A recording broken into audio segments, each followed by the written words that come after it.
Open Your Eyes is brought to you by the Belize Bank, our country, your bank, and Smart, bringing people together.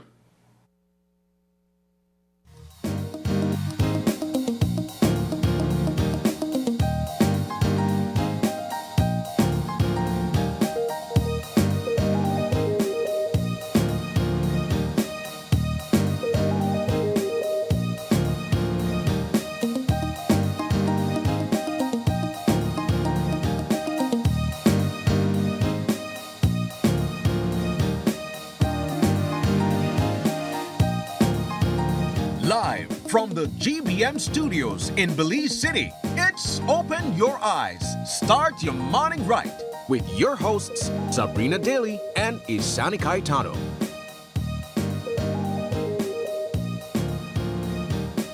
Good morning and welcome to Open Your Eyes. Start your morning right. I'm Sabrina Daly. And I'm Isani Caetano. Good morning. Good morning. How you doing? I'm good. Yo, Just when I saw you, I was like, okay. I want to start off the show this morning by wishing happy birthday to everybody who was born on April 1st, right? Well, I have a special birthday shout out to someone who was in fact born on April 1st. And that is April Fools? No April Fools. And I said it yesterday as well. Happy birthday to Kathy. She's my cousin, my sister, my bestie. I love her so much. We were raised together and I always have her here at work as well. You know, whenever she's off from work. I know that today's her special day, and I could imagine the April Fool's joke while rolling every single time throughout the day. But to everyone else as well, happy birthday. When you reflect on like childhood memories growing up in Belize, All Fool's Day we used to call it, right? You can't get away from it on April 1st. Yep. So not only do they run practical jokes on you, but if you're actually born on April 1st, it's just the worse. butt of the jokes, man. Yeah. You remember, Isani, I mean, we've done a healthy amount of like April Fool's joke in the newsroom as well, right? But there was an iconic April Fool's story that I think a lot of people don't remember. Hit me. Let's hear it. Our mermaid story. It was one of my first bright sides as well. I had a little fun with that. We set out, we head out to the streets of Belize City. And actually, we just stopped at the fish market. And we got someone to say that he spotted a mermaid out at sea. Well, you know what I enjoy about it is that fisherman was a good sport. He was a storyteller. So much so that for people who were sort of on the fence, if they believe or they don't believe, were easily swayed, right? That's the beauty of persuasion. Say, had beautiful long hair, all of that he'd come up with on the spot. I couldn't get a better actor on you know. Though what's even better, now that I think of it, yeah, because it ties in with the whole Easter vibe. Exactly. And people say, if you're going to see a ton mermaid and so on. Sonny, I put that 100% by you. That was all me. That was all me. That fisherman. That's welcome. What I say. But yes, good morning, Sam. Good morning, Isani. We have a wonderful show lined up. I was just talking to our TikTok fans and letting them know that it's a short week, but you guys already know that. You are itching for Thursday to come because, of course, we want to acknowledge the festivities that comes with Easter, you know, the religious aspect. But I know there's a lot of us as well who are looking forward to that extended weekend, time with friends, time with family, whatever your traditions are. We hope that you do so safely. But let's jump into our show lineup. And speaking of safety, in our first conversation, we'll be joined by the traffic department as they urge caution this Easter weekend. Also, we'll be joined by representatives of NIME as they're unlocking leadership with the Catalyze Her project. Then, Makeup by Monz reveals new expansion. And finally, bringing a colorful touch to your Easter magic. I'm excited about that. I know that one's for the kids. Yes. All right, so jumping into the 5 things that we believe our viewers need to know this morning, here we go. The Belize Bus Association demands gas subsidies or $2 fare increase. Former BEL workers demand long overdue severance pay. Sitco defends Holy Week concert costs. And episode 3 of Across Borders leaves viewers excited for more. And finally, NASA is sending astronauts to the moon once again, the first time in 50 years. Wow, right?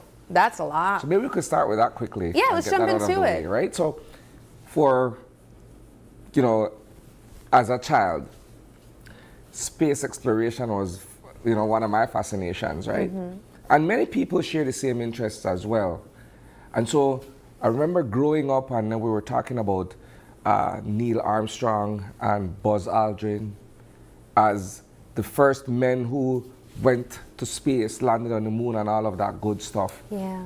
But for some reason, in the back of my mind somewhere, Sab, I kept thinking that this was, you know, something that they're doing often and so on, right?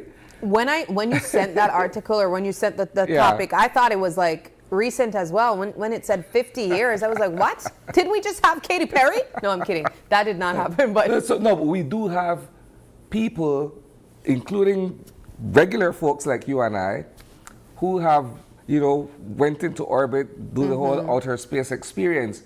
But going to the moon is a totally different thing. Yeah. So in this case, if they do launch today, April 1st at 6:24 and it's p.m. not an April Fool's joke. No, this is real business. This is Okay. NASA having done everything to prepare these astronauts for liftoff later today, weather permitting and all other factors lining up for that, right? But in this expedition, they won't really be landing on the moon. They will be circumnavigating. I said that a big word, right? In other words, they're going to be orbiting around the moon and so on, but they won't make an actual landing. But like I said, it's the first time in over 5 decades that they're actually going to the moon, right? How long does an excursion like that take? Orbiting the Me moon? don't know. But an interesting fact here is that when they launch, they'll go from 0 to 500 miles per hour in 2 seconds. Wow. So you can imagine the speed, right? I just could feel the motion sickness already. I don't know that they'll feel it though. No. Because, you know, I think with the science of, you know, going to outer space and all of that stuff, you kind of make accommodations for sudden liftoff and that kind of thing, right? I feel like your soul have to try catch up after your move, you know, like 0 to 500 in 2 seconds. What? Yeah, but, you know, it's going to be interesting. It's going to be something I'm going to be following. Absolutely. But on the home front, Yes. we let off yesterday with the Belize Bus Association airing out its concerns about the spike in fuel costs and how that's affecting the public transportation industry. What is interesting for me particularly is the fact that just several weeks ago, when the National Bus Company was introduced, and that too was catalyzed in a manner of speaking, there are people that want to be no part of it, right? They said, okay, we'll do our thing independently. Good luck with your venture with NBC. And this was unforeseen that the conflict in Iran would lead to, you know, a surge in the cost of fuel at the pump. Yeah. Now they're coming back and saying, well, government work with it because, you know, something has to give. Yeah. They presented 3 points yesterday, a list of 3 options, so to speak, including fuel subsidy, waiver of the GST on the cost of fuel, or allow them to increase the bus fares by $2, right? Now, the government, through the Ministry of Transport, regulates bus rates. So it would be illegal to raise that bus On your fare. own. Now, you would recall last week, some bus owners were quick to adjust their prices. Yeah. And CEO Chester Williams issued a statement where he's saying, we are the sole regulators of that. You can't just arbitrarily raise your bus price, right? Right. So that's been the position on either side. Government is saying you can't do that because it will be illegal. The bus owners are saying, man, throw us a bone, work with we. So we're now waiting for the government to say, okay, well, this is where we stand now. Maybe they negotiate or work out something. One of these 3 options will be explored. Yeah. But I think, and this is my sole perspective here, right? I think raising the bus fare is the most reasonable of the 3. Okay. because it's natural. Like I expect that if I get power bus, that cost at the pump, I will absorb that. As a consumer, I have to take that on. So I'm already thinking along those lines, right?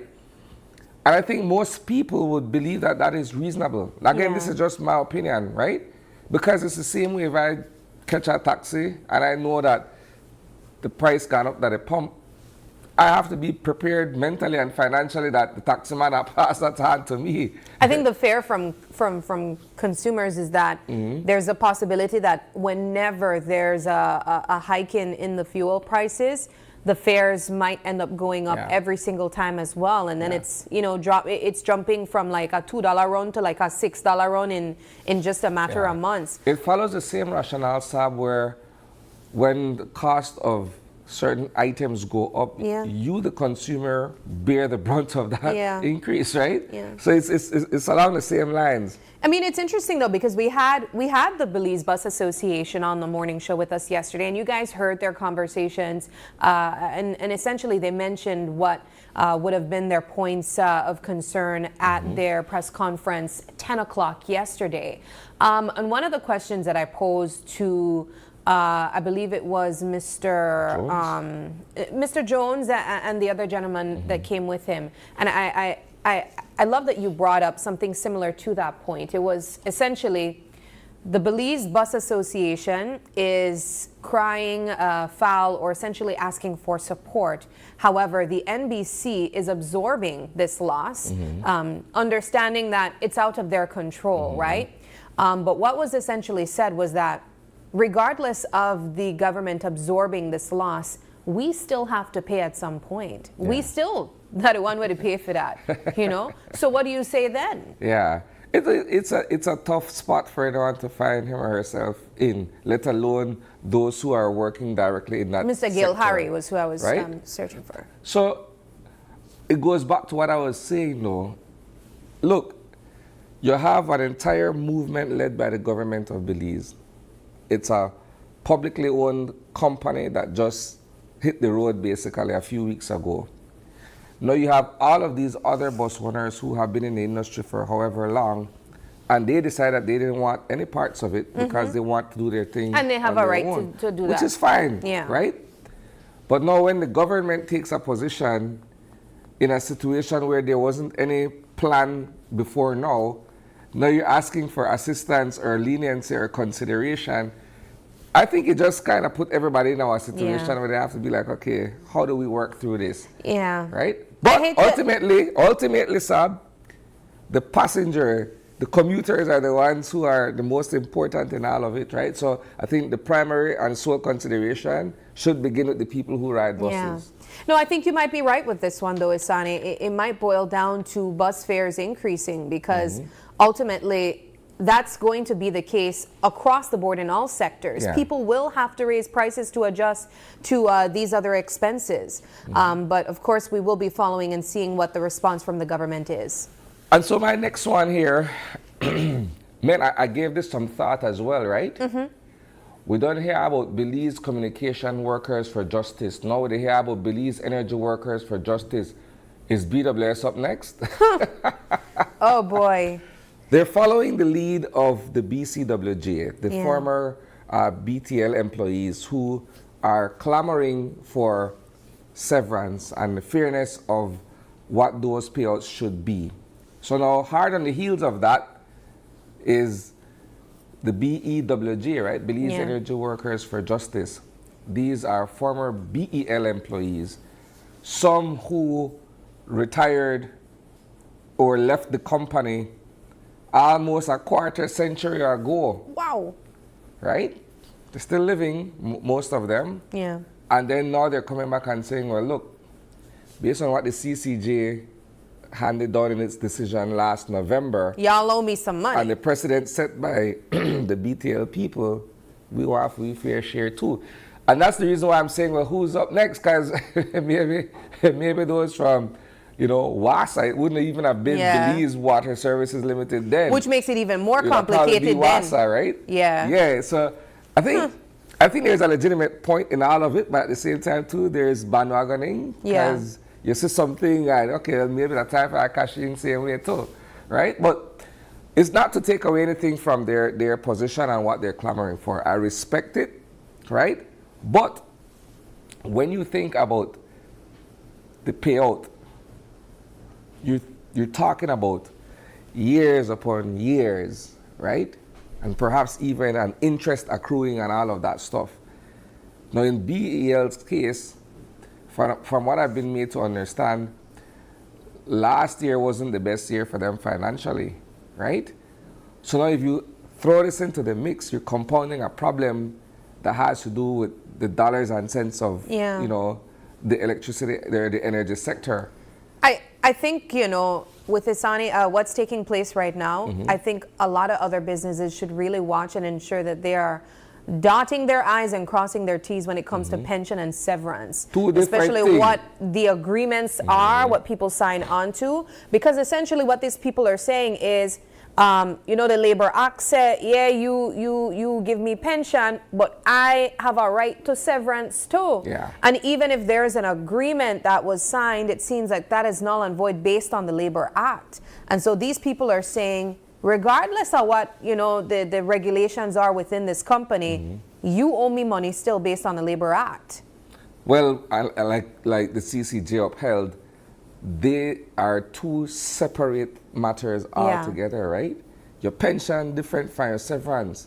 So all along, at least in the case of BTL, they sort of conflated the two things, right? So when the thing went to the CCJ, they said, no, it has to be treated separate and apart, which means then that you now owe these people for severance, right?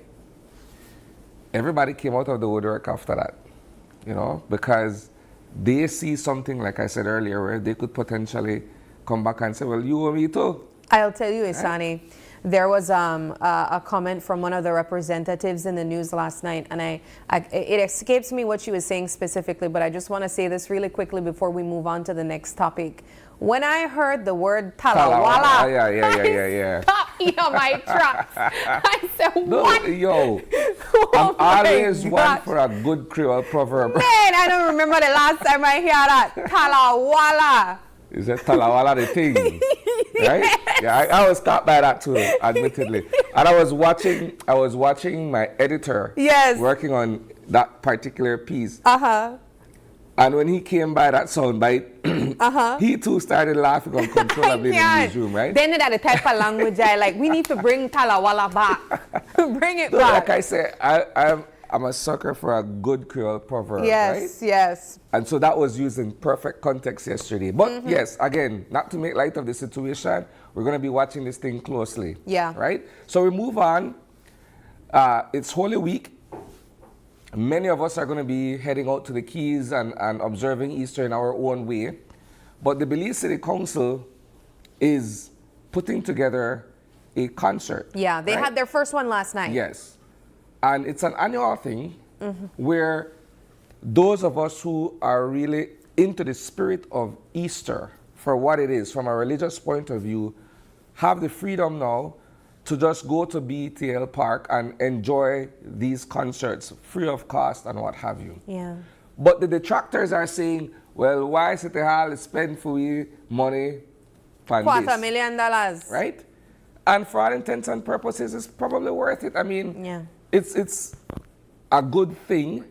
I can't speak for the cost itself. I don't know if the cost has raised year on year. I don't know. But I'm simply saying an initiative such as this, where you make something that is of the season, free to people who want to enjoy gospel music and the whole, you know, like I said, spirit of Easter, you know, live and let live. That's what I say.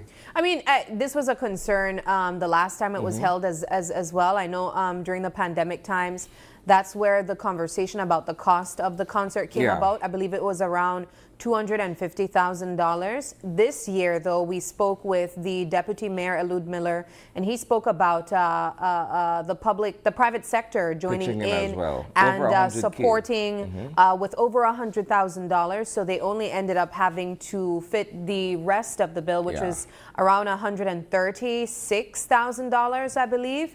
And yes, that is a lot of money, but I think it goes back to just initiatives like this cost, Isani, and we see the amount of people that it brings out. It's not like it's a small crowd. It's free, first of all. And one of the things that I've commended the Belize City Council for on numerous occasions, just the way that they've been able to provide these types of initiatives without giving extra costs on people to come out and support. You know, they provide spaces for businesses, for small businesses to come out and showcase their products and their services. This is also an example of that. I believe vendors were able to be out there last night. They will also be able to do that as well tonight. And so I know that it's rubbing a lot of people the wrong way. They've been able to, they've been sharing their thoughts on it.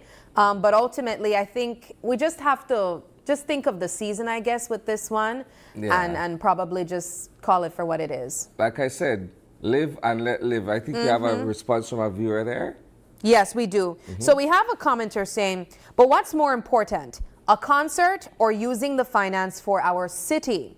We drive on bad roads. It's fine to do an initiative, but why so expensive? This isn't free. They will get back their money somewhere or the other. Wow. All right. So we drive on bad roads. I have to give the City Council credit for concreting several streets as an ongoing initiative. So respect to that. So, but bad roads are a relative thing too. Yeah, though. and I guess it depends what you would prefer. Would you want no type of social initiatives like this, but good roads, or a balance of both? It has to be a balance of both. It has right? to.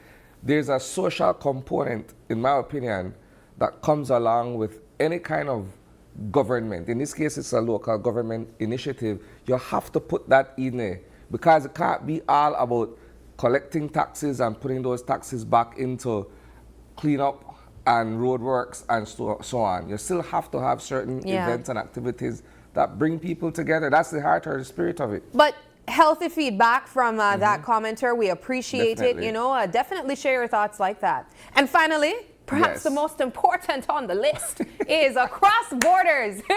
Episode 3 was aired last night, and I loved it so much. I might be biased, I will admit. But I took you guys to Copan Ruinas last night, and that is one of the, essentially like a district, right? But also Copan Ruinas is also an archaeological site, and we were able to showcase so many more layers of what makes Honduras so special. I'll tell you, this picture that you're seeing on screen here, Isani, it was such a cool experience for me because in the first part of our visit there, we were able to see just this town and what makes it so unique. So this is like cobblestone streets, right? Yeah. Very like Spanish style architecture. You can see the homes and how they look there. Very different from what you'd see here in Belize. And they also have like murals painted on their businesses, on their homes even. And one of the pictures that I saw was a picture of a macaw and the sign above it saying, "Welcome to Copan Ruinas." But right beside it was a painted picture of our Q-bill toucan. Nice. And it kind of felt like foreshadowing of what I would expect later on in the day. Like you can't make that up, right? Because later on in the day, we went and we visited the Mayan site, and then we visited a macaw sanctuary. So it all kind of connected, and it was just such a beautiful day. I'm so excited for you guys to see this through my eyes, but I'm also getting a little bit sad because we're winding down. Next week we go to El Salvador, and after that it's only 2 more episodes that we have highlighting the Central American experience, but it's one that I will definitely recommend for everyone to consider. You know, if you're ever if you ever have the opportunity to travel, consider traveling in Central America. There's so much to see. There's so many similarities, also some differences as well, and I think it's really worth exploring. Excellent. All right, well, we do have to wrap up this portion of our show. We want to thank you guys for engaging with us. I see someone here saying, Franklin Tribe saying, good morning, happy birthday to Georgia Franklin. Is that an April Fool's joke, or is this really her birthday? Happy birthday, Georgia. We hope you have a wonderful day. At this time, though, we're going to jump into our Eye on the Weather, brought to you by the folks from the National Meteorological Service.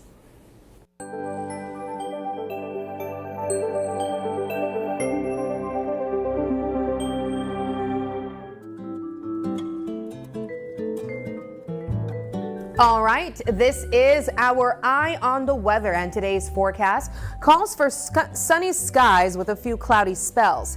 Tonight's skies will be partly cloudy. Showers or thunderstorms will be isolated except for a few more along the south coast late at night or early morning. In terms of temperatures, coastal areas will expect highs of 85 degrees Fahrenheit, then dropping to lows of 76. Inland can expect highs of 89 with lows of 70, and in the hills, highs of 78 and lows of 64. Excuse me, my voice was gone there for a second. Now for the extended forecast for Thursday, Friday, Saturday, and Sunday. For inland and coastal areas, you can expect highs of 85 and 89, dropping to lows of 76 and 70. On Friday, highs of 85 and 90, dropping to lows of 78 and 71. Then for the weekend, Saturday and Sunday, 86 and 81, 78 and 72 as well for Sunday. And this is again for inland and coastal areas. The sea state will be choppy with winds blowing from the east at 10 to 20 knots, and the tides. Today's high tide will take place at 9:30 a.m. and a low tide at 4:06 p.m. However, another high tide will take place at 10:12 p.m. and then tomorrow another low tide at 4:06 a.m. And that does it for our Eye on the Weather, brought to you by the folks from the National Meteorological Service. Isani, back to you. All right, excellent, Sab. We'll take a quick break, but when we come back, it's all about the traffic department urging safety this Easter weekend.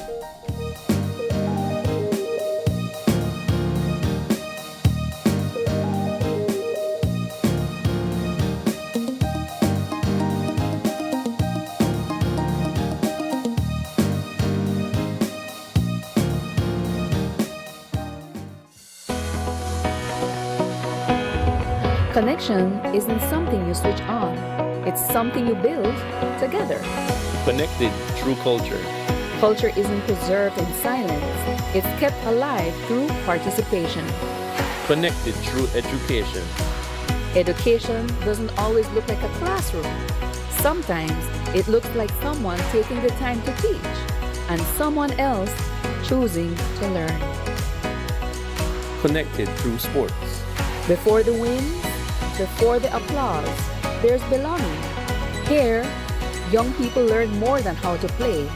They learn how to stand together. Connected through community. Community isn't a campaign, it's showing up. Not once, but every time it matters. Connected through you. Behind every connection is a person who cares. People who listen. People who stay.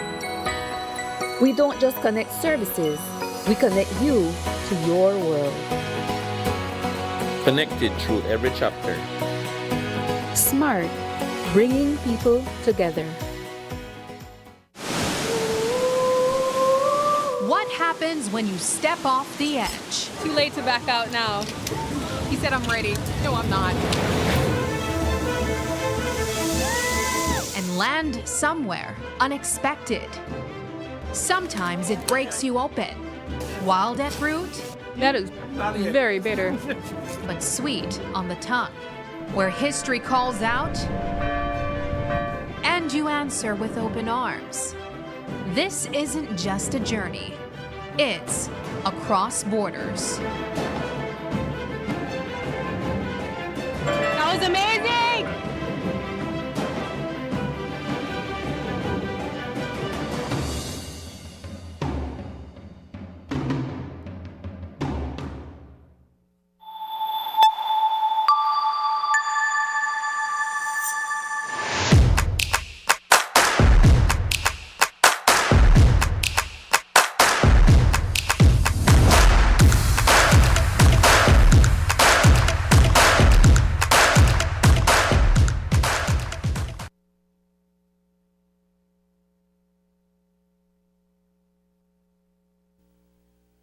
Hello, friends. This is Dr. Bob Roberts with another 60-second sermon from God's Word.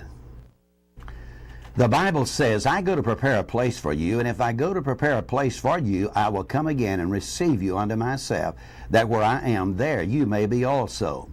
When the Hurricane Keith struck a devastating blow to Belize in 2000, many of our friends in the States felt they should do something to help our hurting friends. Therefore, we came to Belize and purchased basic Belizean foods and chartered buses and small boats to get the needed items to the people in the villages cut off by the floodwaters. Never will I forget the day that we made the first trip across the lagoon to the village of Crooked Tree. As the little boat landed, the people came out of the church to meet us, and they said, "Brother Bob, we knew you would come. We knew you would help." That day, God reminded me of the promise Jesus made when he was leaving this earth. He too said, "If I go, I will come again and receive you, that where I am, there you may be also." The same Bible that promised that Christ would come the first time also promises he will return again. Prepare for this coming by placing your faith in Jesus Christ as your Savior. Today's 60-second sermon has been presented by Dr. Bob Roberts and Christian Foundations of Faith. Haven't updated your information recently? Well, kick off the new year as a winner.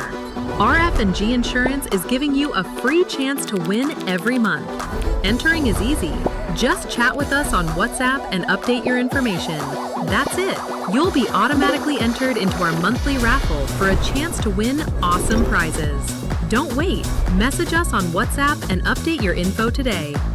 RF&G Insurance. It pays to get it right.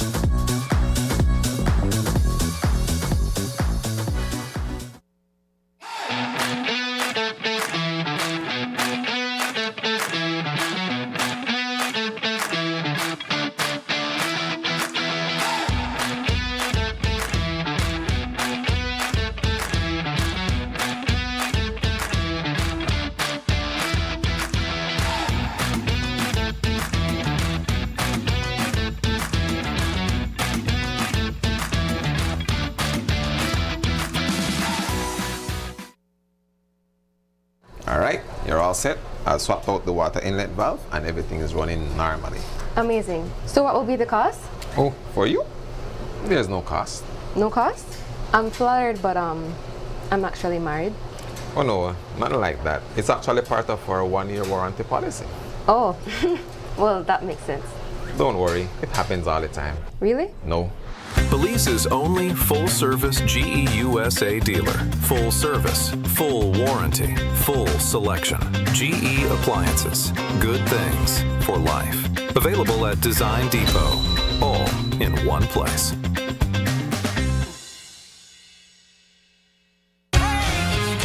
A time to reflect, revive, and renew.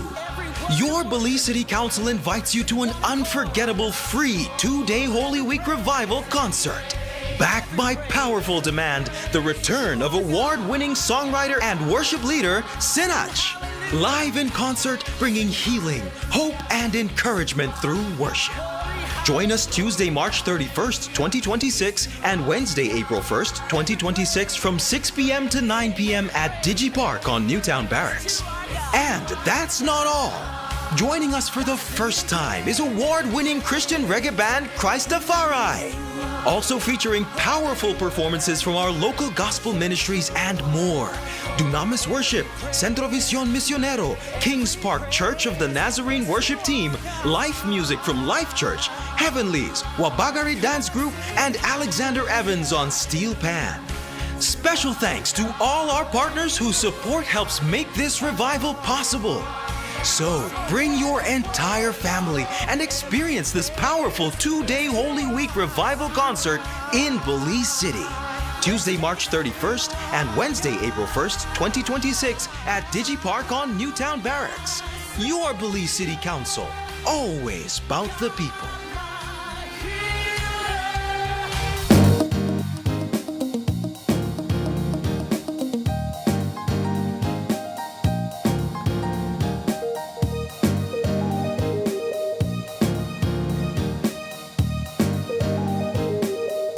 And welcome back. Our first conversation this morning is all about traffic safety here in Belize City. Joining us on the couch is Councillor Edmond Kwan, whose portfolio includes municipal court, enforcement, and internal security. Good morning, my brother. Good morning. Good morning. Along with him is Audrey Crawford. She's a traffic enforcement officer. and she is joined by Enforcement Manager Mauricio Gonzalez. Guys, good morning. Good morning, guys. Good morning. Easter CFT. Yeah. This week we began by talking with the police department in terms of enforcement from their end. Today brings us to you guys as we look at traffic safety in and around Belize City. Now, my first question has to do with the Holy Saturday cross country, right? Because I think after that, a lot of people are going to be moving out of the city. But for the purpose of the ending of the race, a lot of people are still going to be out and about Belize City itself. Let's start with enforcement from that point of view.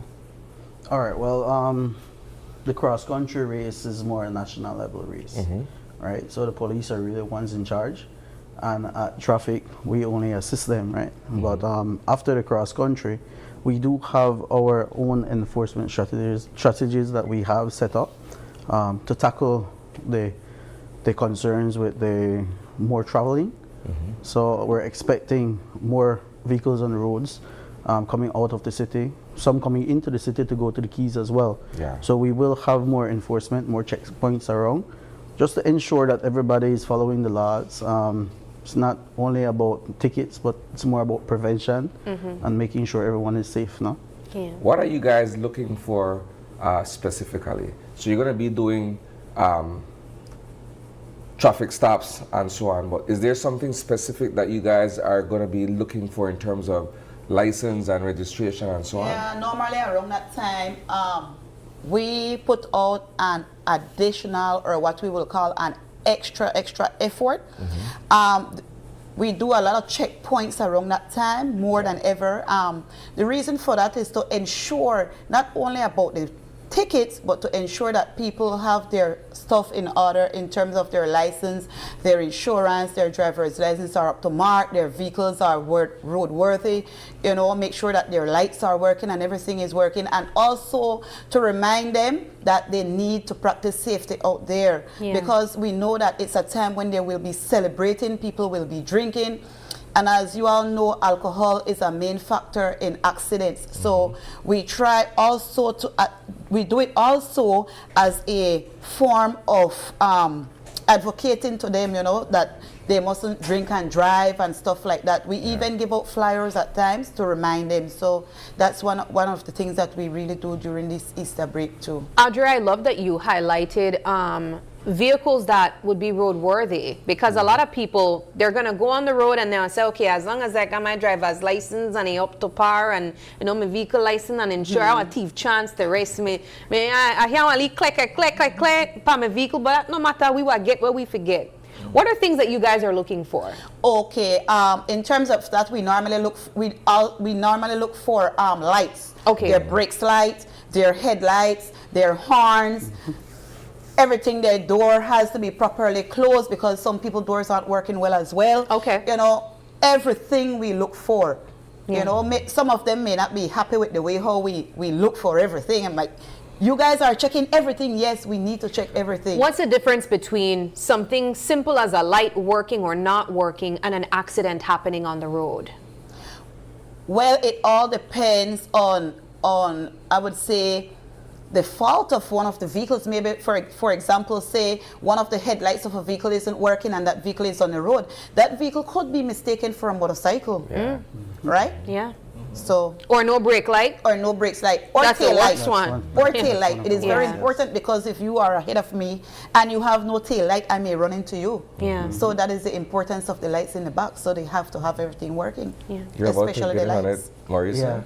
I was just going to say that enforcement is more of a consistency type of thing, where yes, we do turn it up a notch around this period, but these enforcement checks are done throughout the year as well. And then you have your yearly license check that is done whenever you go and license your vehicle as well, no?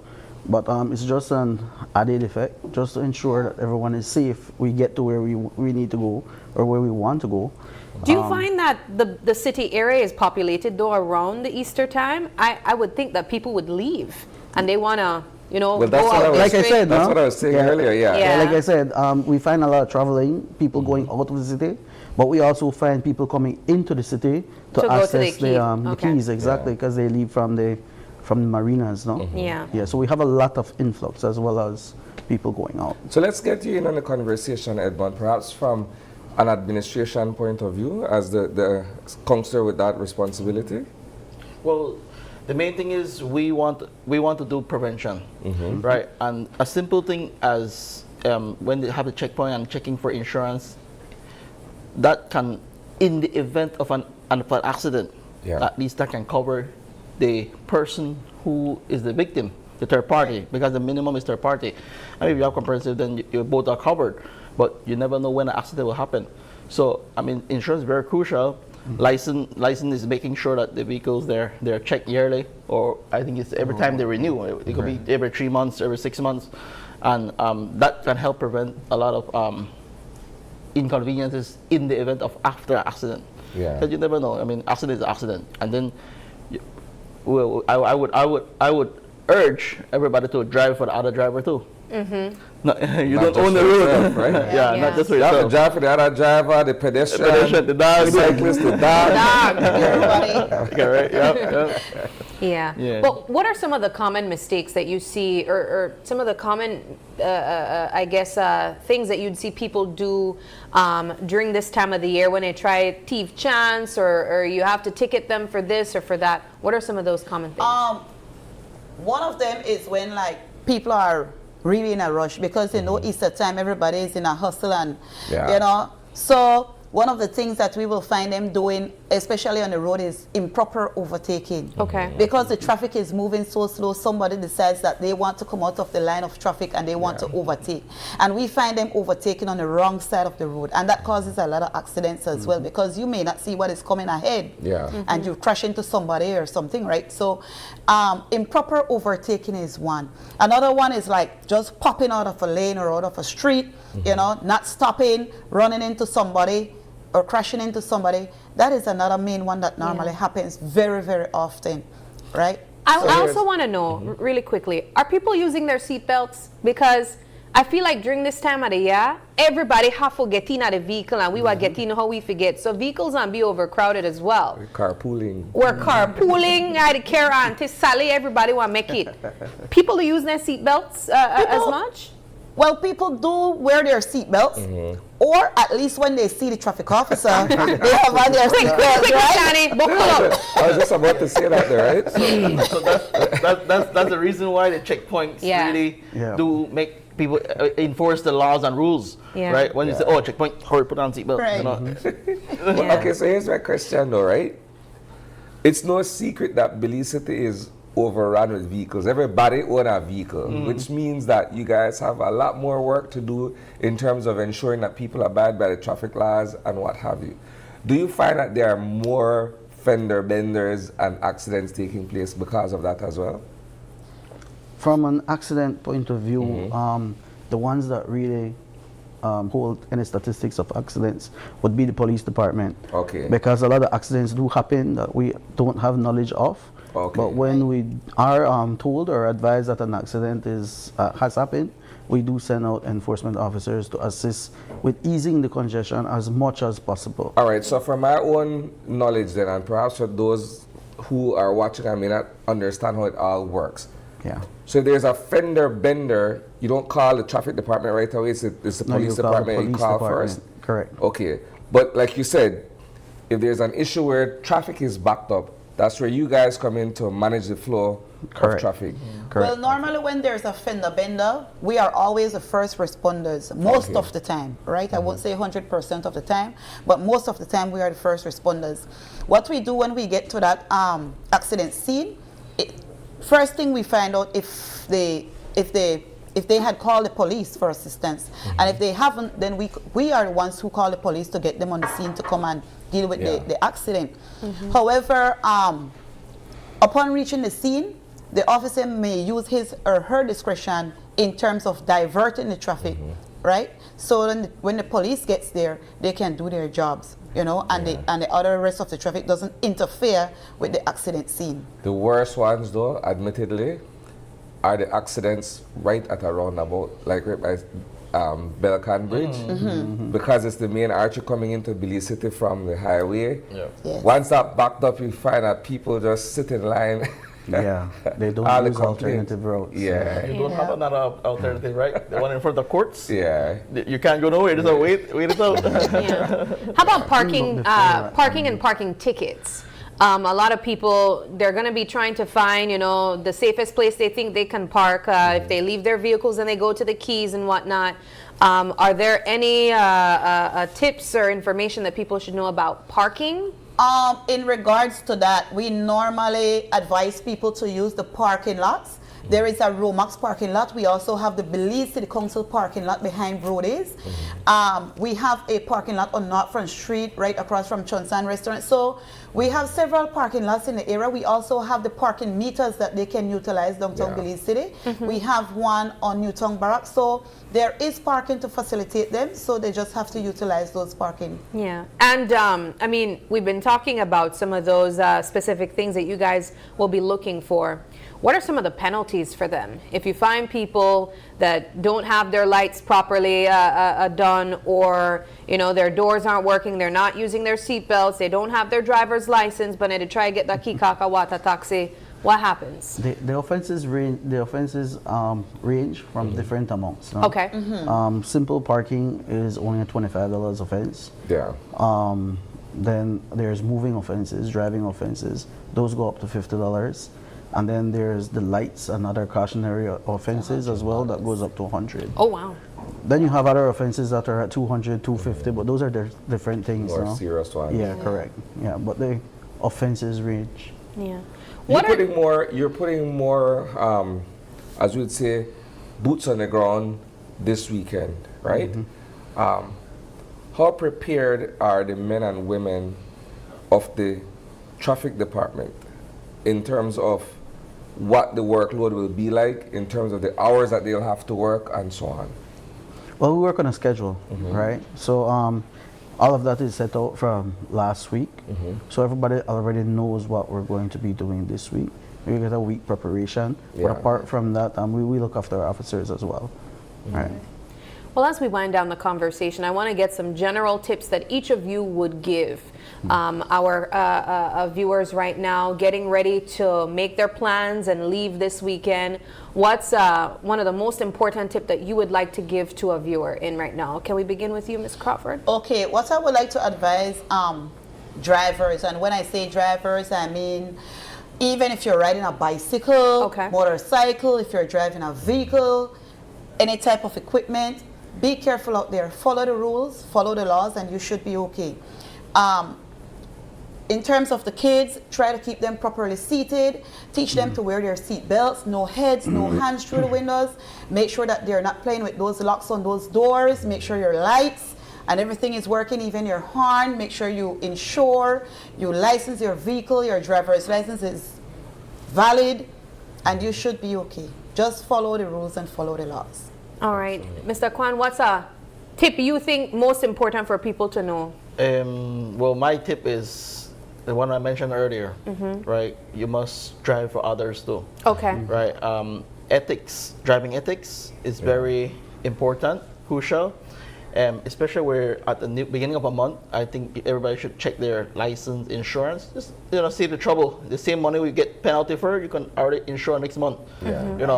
So that's one of them. And also is that do not throw garbage out of the window. Yeah. Civic pride. Yeah, civic pride. Civic pride. Civic pride. Keep our country, clean.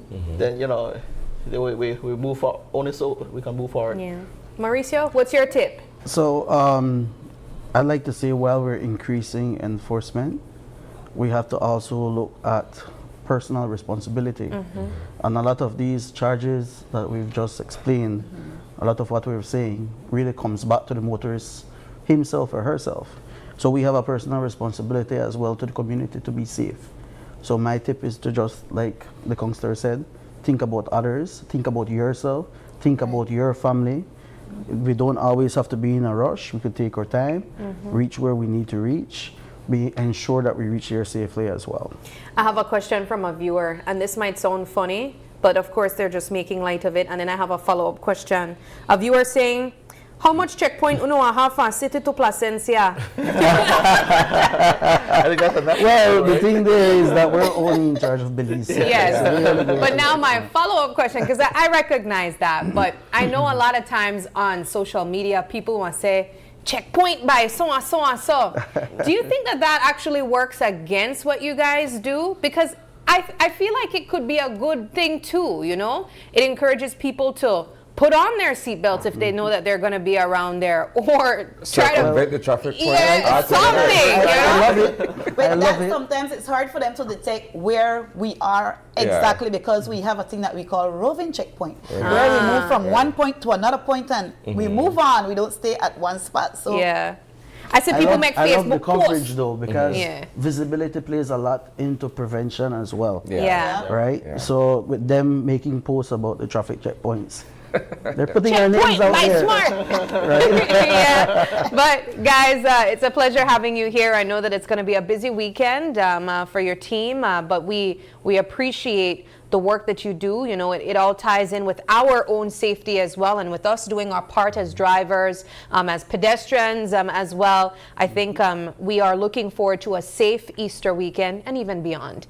Thank you guys very much, and we wish you guys a good weekend as well. After Easter. And I'd like to just end off, guys, saying that the sun is shining very brightly. So residents of Belize City, Sinach is here. Yes. He's coming on tonight.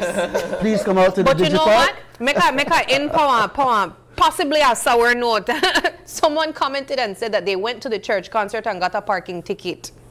No.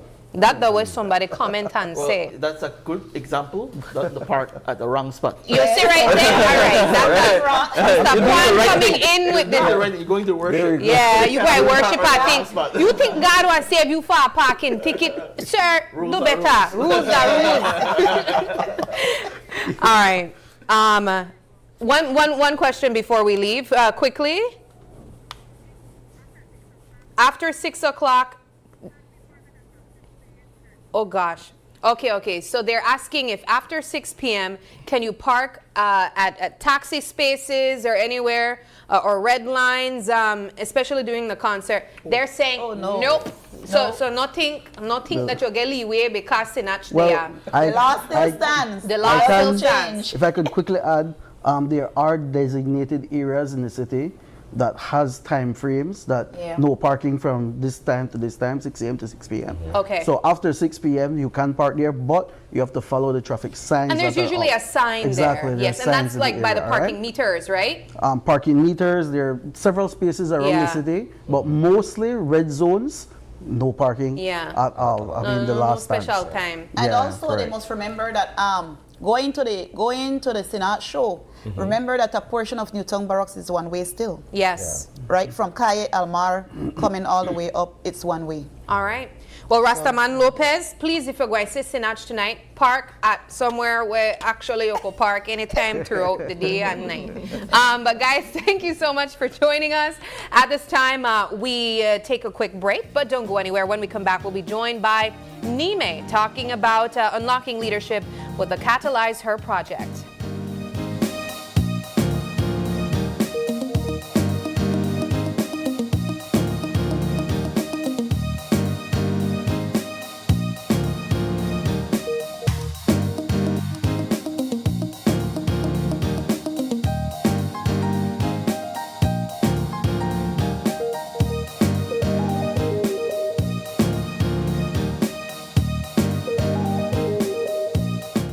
In the heart of the Kayo district, Calico Jacks is proving that sustainability and success can go hand in hand.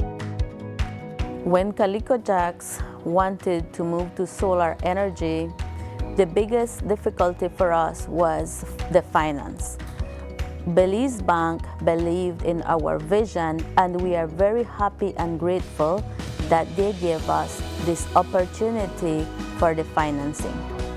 Through the Credit Risk Abatement Facility, a partnership between Belize Bank and the CARICOM Development Fund, small and medium businesses can access financing for renewable and energy-efficient solutions with reduced collateral requirements. Here at SCSB, we're grateful for Belize Bank to make it easy for our clients to go green. We're proud to work with businesses like Calico Jacks to help them lower their costs and their carbon footprint. At Belize Bank, we are powering Belize's transition to renewable energy, one business at a time. Together with our partners, we're making sustainable financing accessible for all. Belize Bank, financing a greener, stronger Belize. We at Full Tech Systems understand that technology isn't just a tool, it's a game changer. At home, smart devices and AI are revolutionizing daily life. In education, tech is making learning more interactive and accessible for students and educators alike. For businesses and government, it's driving innovation, streamlining operations, and unlocking growth, leveraging tech for better services, infrastructure, and security.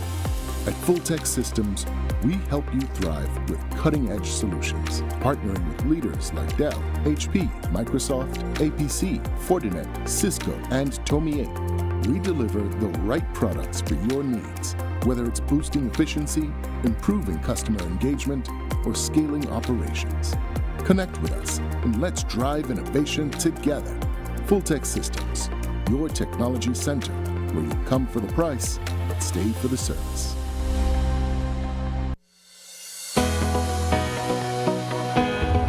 Connection isn't something you switch on.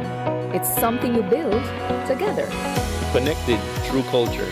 Culture isn't preserved in silence. It's kept alive through participation. Connected through education. Education doesn't always look like a classroom.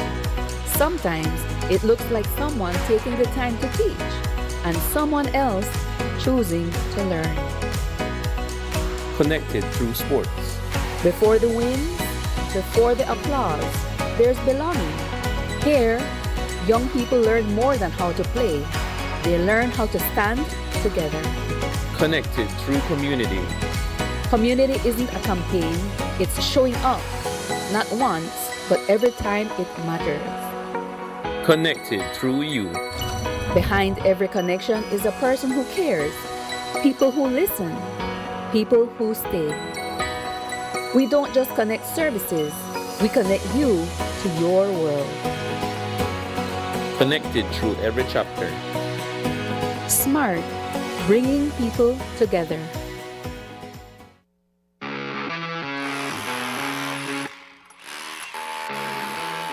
When the job demands more, Milwaukee Power Tools are designed to handle the toughest jobs on the construction site.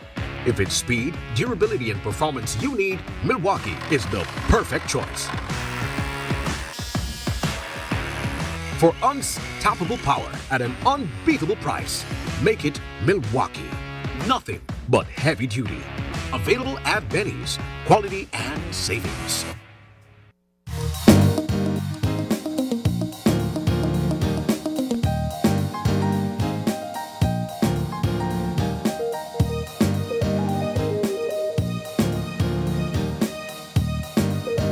Welcome back. This is our second conversation, and as we mentioned before the break, NIME is in the building, and they're highlighting their recent project called Catalyze.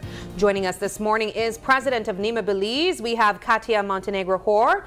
Also with us is Project Coordinator of Catalyze, Manuela Lu. Ladies, thank you so much for joining us, and welcome. Thank you. It's a pleasure having you guys here with us. Well, before we jump into the project itself, Catalyze, I think we should quickly get an overview of NIME and the work that's being done through this organization, and then, of course, tie that into this latest initiative, Catalyze. Tell us a bit about NIME. No, thank you. Thank you for having us.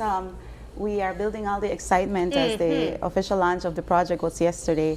But yes, so the International Network of Women in Business is a non-profit organization. We support women in business in different stages of their business. We started in December 2022, and we have, well, yesterday we said we have not just grown, we have evolved to an entrepreneur support organization, an ecosystem support organization. We do this through different initiatives where we provide the tools, resources, networking, and opportunities for women to build resilient businesses. And of course, to contribute to the economic and social development of Belize. We have a network of approximately 280 women across Belize in rural areas. Most of our members are in Belize City, but we continue to reach out to the different organizations that also support women in business so that we can bring more women to join the community. It is a huge community of women supporting women, a community that was built with women in business for women in business. And we have done several projects. We continue to work with partnerships not only in Belize but in the region. We are well connected with Central America through the organizations, Federation of Organizations of Women in Business in Central America and the Dominican Republic. And recently we participated with Connect a Caribbean, where we are connected with organizations. You guys are really spreading out that are supporting women in, well, not only women, entrepreneurship overall in the Caribbean. Why this is important for NIME Belize? Because we want to have access to high-level, world-class incubation, acceleration models that we can bring and implement in Belize as well. We see that women are eager to learn more, to do more, to have access to new markets, to learn about new opportunities where they can continue growing in leadership and also in business. And so, as NIME continues to grow, based on the input and the feedback that we receive from our members, we continue to look for opportunities. And of course, partners continue to join the initiative, and hence the Catalyze our project. This is one of our biggest initiatives. This strategic partnership between the IDB and NIME Belize is taking us to another level. One of the main challenges of an entrepreneur support organization, and this is not only in Belize, I found out that this is also happening in the Caribbean, and I knew that this was happening also in Central America, is that entrepreneur support organizations don't really have the funding to support entrepreneurs. Yeah, and that's a very true issue. But yes. Let's get Manuela in on the conversation at this point. Let's talk about your involvement with the project and where you see this going for the participants. Okay, good morning. My name is Manuela. I'm the project coordinator for the Catalyze Your Potential project. The objective of the Catalyze Your Potential project is to assist women entrepreneurs at all stages of the business cycle, from early and ideation stage to startups with high growth potential to established MSMEs that are facing challenges in growth or innovation, as well as strengthening women entrepreneurs who are nearing export readiness. So it's a very comprehensive project. It involves a holistic approach as well. It's not just training, but it's also mentoring, networking, and at the end, they're going to be able to compete for seed capital. So it's very interesting, it's very exciting, and it involves a lot of support, not only from us in the organization, but we have a project advisory committee, and we're going to be recruiting several mentors to help us with this project. Do you find that it generates a lot of interest from young women who want to venture into business and entrepreneurship? Yes. Just yesterday after the launch, I got several emails, because my email now is on several, different. It's amazing the amount of emails that I got just from women entrepreneurs all over Belize asking, how can I become a part of this project? I saw an advertisement about a launch, and I would like to know how I can participate. So yes, it's generating a lot of interest. What are some of the primary things that these entrepreneurs, and I say entrepreneurs in general and not just women anymore, because you mentioned that it's moving beyond just supporting women specifically, but what are some specific things in terms of support that entrepreneurs want and they would seek through NIME? I think one of the main challenges that women face is access to capital. Okay. And we have seen this locally and regionally. So women are looking for opportunities. But in order for us to also unlock that opportunity to access capital, we need to continue growing in formalizing our businesses. I have spoken to different financial organizations that are open to, maybe providing this type of access to women in business, but there are certain requirements that we need to meet in order to be able to access this access to financing. So building up women in business in a way that they are formalized and they are part of the formal economy so that they can be able to access funding, it's a great step towards achieving that. Mentorship is another area. Women tend to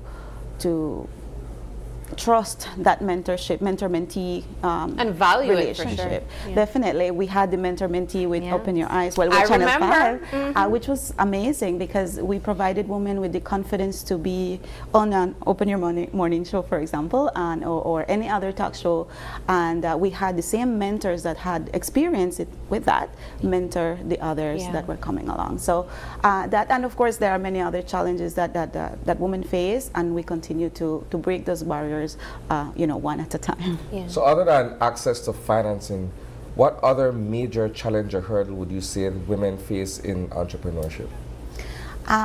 Women carry a lot, we have families. Some of us are also, some of us have an 8-to-5 job. So the care for the children or the elderly, that is another issue. Women tend to look for opportunities so that they can have an income, but they don't really see that as a business venture. In order for them to develop that, they need support in other areas. How do we take care of the family, but still, go for leadership positions and own a business. So that is also another area. When you are already in business, the access to different markets, be export ready. So there is a lot behind having a business and the support that you need in order to be able to be out there. How am I ready to access a new market in Central America and the Caribbean if I don't build my business, strongly in Belize first, right? And then, of course, communities that support organizations as well. We have Beltrade, we have BCCI, we have different organizations that are doing this work already. And NIME serves as that community and that platform that, women feel safe to ask questions, to connect with others, to collaborate. We have seen a lot of collaborations happening within businesses in the community. So that is, some of the things. What drove you to this in terms of perhaps a personal or professional passion of yours to pursue, one, the establishment of NIME and the empowerment of women? Well, I could be very passionate about this, but I'm also a woman in business, and entrepreneurship is a very lonely process, and I had to go through it alone. I had a corporate job, 8-to-5, and I always had the passion to do more.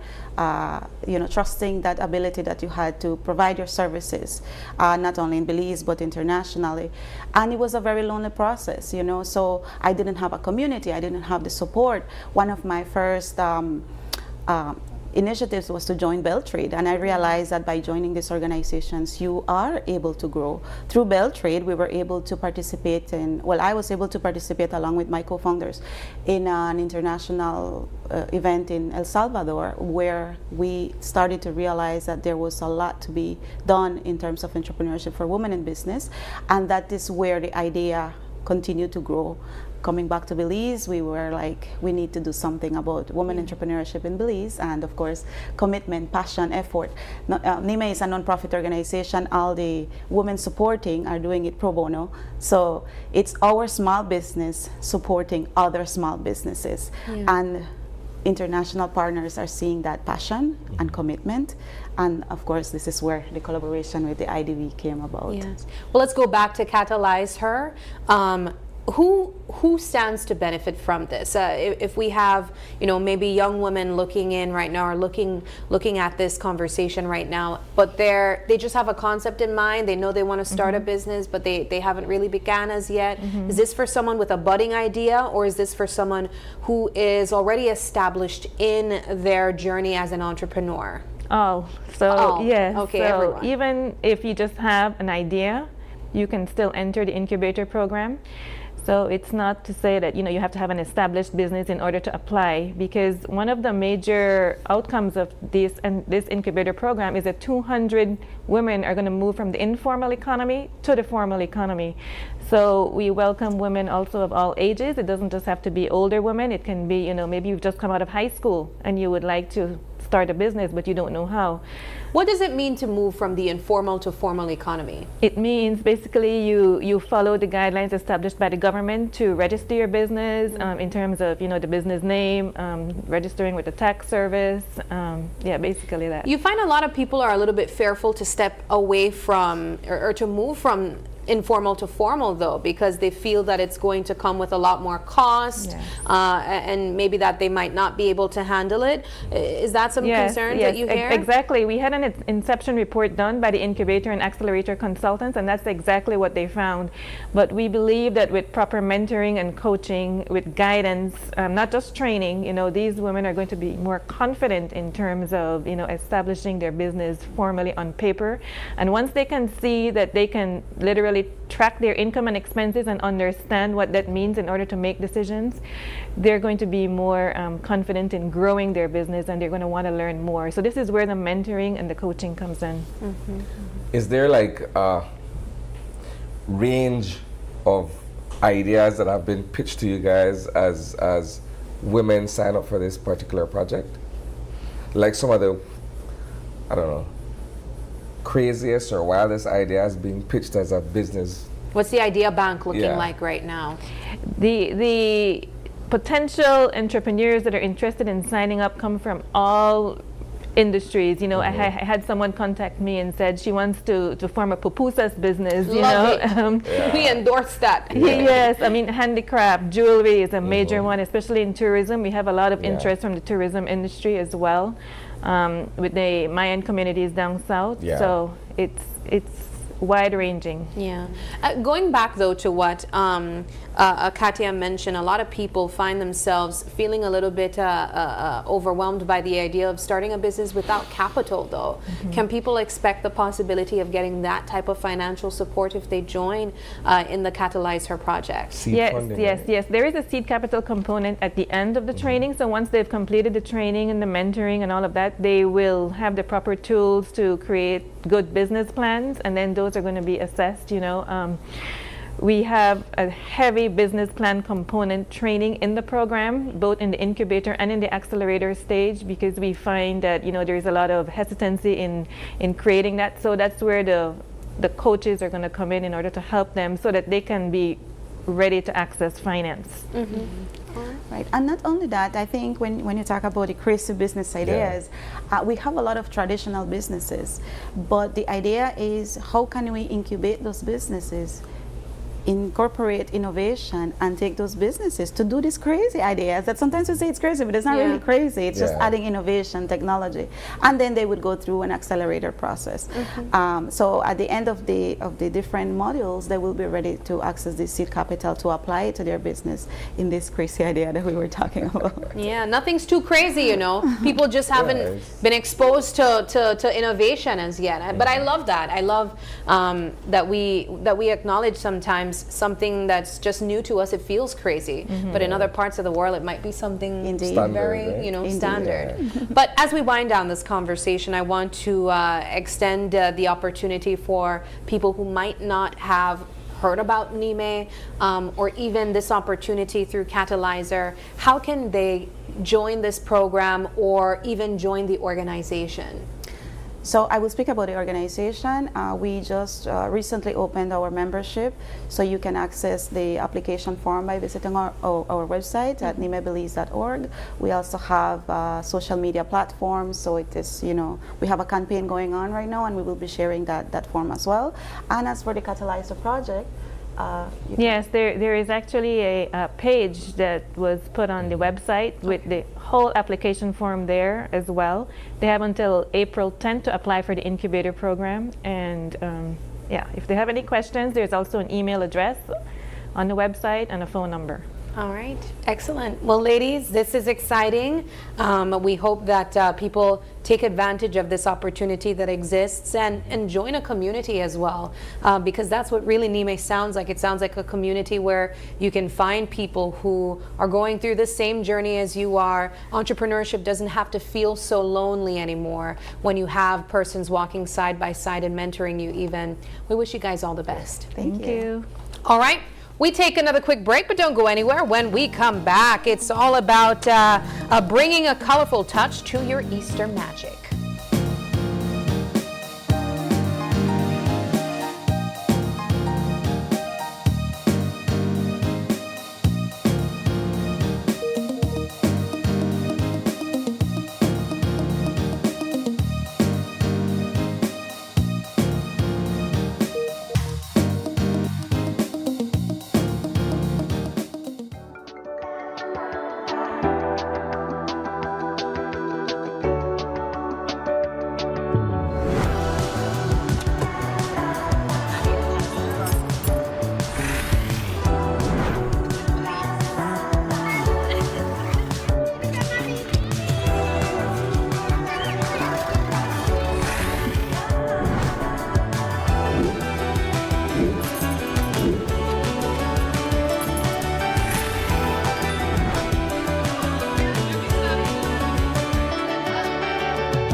future is calling.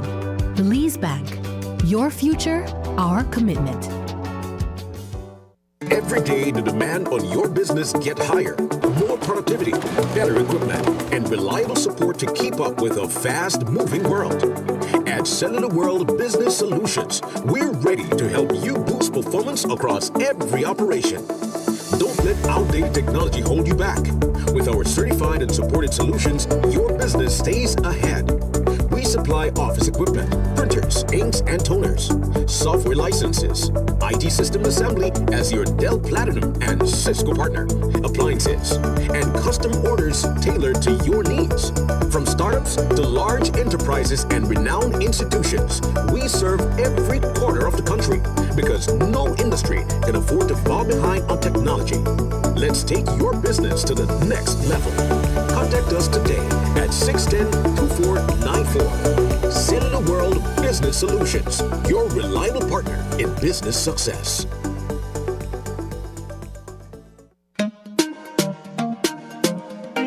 Smart for everybody. Smart leading everything. Smart give you everything. Smart offer everything. Smart give you everything. North to the east and the south and the west. Smart are the best. Darling, double up my data and give me all the text. In fact, give me a plan for my family. Unlimited calls, so me like it. And Smart make everybody feel happy. Bringing people together, me want it now. Smart got love for everybody. Me want my Smart plan. Want it right now. Me want my Smart plan.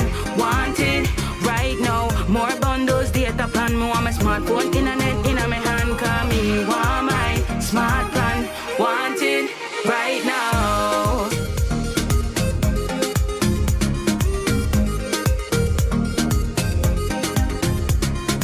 Smart. Stay connected. Stay happy.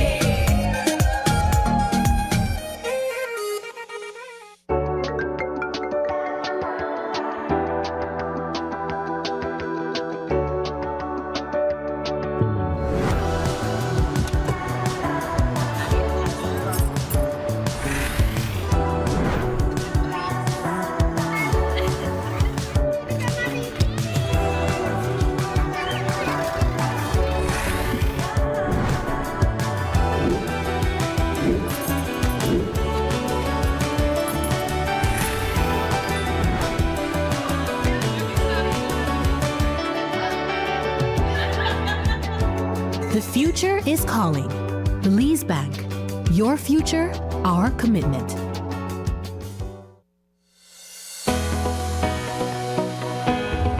Connection isn't something you switch on. It's something you build together. Connected through culture. Culture isn't preserved in silence. It's kept alive through participation. Connected through education. Education doesn't always look like a classroom. Sometimes it looks like someone taking the time to teach and someone else choosing to learn.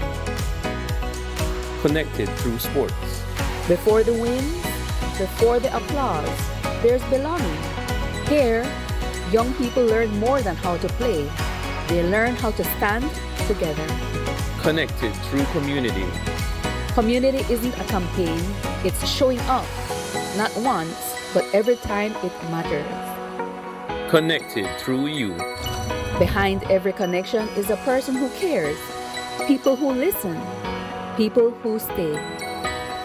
We don't just connect services, we connect you to your world. Connected through every chapter. Smart, bringing people together. What happens when you step off the edge? Too late to back out now. He said I'm ready. No, I'm not.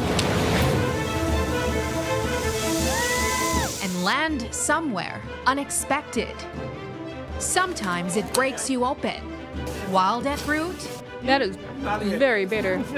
but sweet on the tongue. Where history calls out, and you answer with open arms. This isn't just a journey, it's across borders. That was amazing!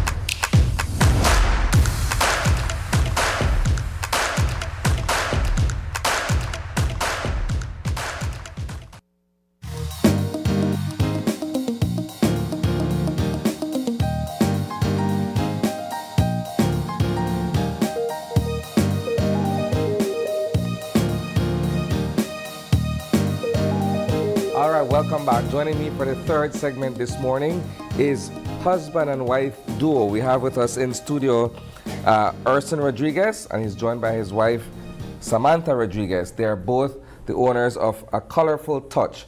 What we're going to be doing in this segment is a lot of hands-on artsy stuff, right? Yes, that's right. Good morning. Good morning. Thank you for having us here. Let's begin by talking about A Colorful Touch and how this business idea came together in the first instance.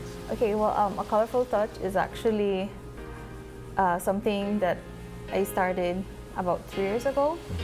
And it started actually with helping a friend do a sip and paint session for her bridal shower. I teach art, so from very young I've been painting, and she said, you know what, Sam, can you help me do this? And I said, okay, and he's always there to support me, so we started like that. Then for other occasions, they would ask me to face paint. I've been face painting for fairs, for school, and like that. And then one day, my friend said, Sam, why don't you start something like this? A lot of people want these services and they don't know who to call or contact. And so we came up with a name, A Colorful Touch, since it is everything about art.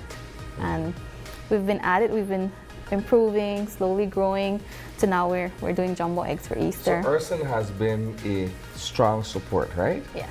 But how were you able to convince him to get in on this particular business venture? Well, normally I just pull him along and be like, please help me. So he usually helps with taking the easels, helping with this, and he has learned along the way too, because he works with me, so he has also joined in the face painting, and he actually does the vinyl work for the jumbo eggs. So that's part of his art. What has that journey been like for you, Urson? Well, when it comes to this, I actually have a lot of hands-on experience with computers, like Adobe Photoshop, Illustrator, and so on. So when it comes to her and this goes hand in hand, because we work as a team, and anything that she wants to digitize, I could always do it for her. So that's it's like a hand and a glove. They go perfectly together. Correct. All right, so it's Easter time. We're looking at stuff for the kids. It looks like a giant ostrich egg, right? What are we doing this morning? Well, here we have these 10-inch jumbo eggs. They're very good. They're durable, so you can use them after Easter, right? The first thing we said, you know what, kids, they love egg hunting, and the first thing, their reaction, their smile, the joy they would see if they saw an egg, and even more if it was their favorite character egg. So that's the difference about it, that each egg is different because it complements the child's taste. So we have this one that has Mrs. Rachel. Yeah. So we know that once the baby sees it, like, oh, they're gonna recognize it. We have this one from Inside Out. Particularly the character Joy. Yeah. And so when people message our page, because we have a page on Facebook and Instagram, they'd say, I'd like Spider-Man for Ryder. And so we ask, you know, what would be the age range? We would add little toys like puzzles, peeps. And basically it's for the child. The main focus is on the child, making sure that when the child sees this for Easter, takes it out of the box, be like, oh, this is my favorite character. Yes. All right, so we have the artwork that decorates the outer part of the egg. And then we have what? Sweets and candies and other stuff inside? When making these, we have to be very careful because the vinyl has to contrast with the color of the egg, so we can't put color. So it does have a lot of art in it. And the beauty about it is that it's not just a printed sticker. These are layers of vinyl, which are very durable, so you have to like want to peel it off. Right? If they get wet, it won't get ruined. So the beauty and art of this work is the vinyl art. The layers. This has about 4 or 5 layers because they have to do the skin, then the dress, then the eyes, then the lips. Wow. So this is the beauty about it. And it seems like it's time-consuming work. Like it takes a lot of, you know. What takes the work is actually preparing the patterns, the shapes. Because on we the take computer digital before images and then bring it out. So. All right. So we have paint, we have water, we have brushes. What are we doing this morning? All right, well, we also do painting kits, pre-stencil them on canvases. So let's say you're having a birthday party themed, maybe princess. You send us your image. We have a machine that stencils them on the canvas. And we also do live art sessions, sip and paint sessions. So here, for Sunday or Saturday, you know, you're at home, you don't have any ideas of what to do, you can organize a little paint party with your kids or with your family, because we also have done this with adults for birthdays. And what we can do is we can do a background with a silhouette of an Easter bunny or whichever image you want. All you need is your brush, water, your acrylic paints, tissue, and your canvas, right? All right, so let me see what you got. Something quick. I always believe that anybody can paint, anybody can learn to paint. It's all about learning the technique. So first, I'm going to use my angular brush. Your brush is very important as well, because the quality of the brush determines how neat the paint is going to run on the canvas. So I take some white and pink, and I start to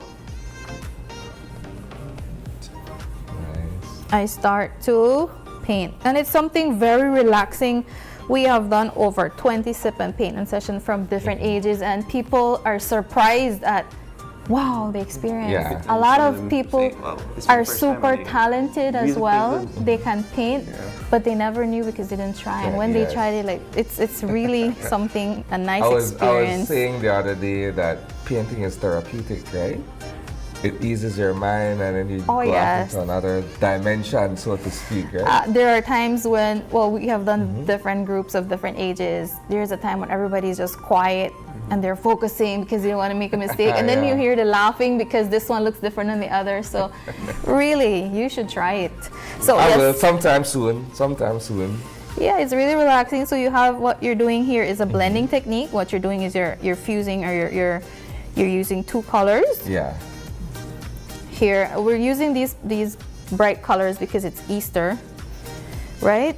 And Easter means bright, right? Bright, joyful, spring. And what we're gonna do after this is, of course, we need time for it to dry. So you see what I'm doing? I'm blending. I don't have like one line of pink, one line of purple. We're mixing those two colors. I could add another pink up here.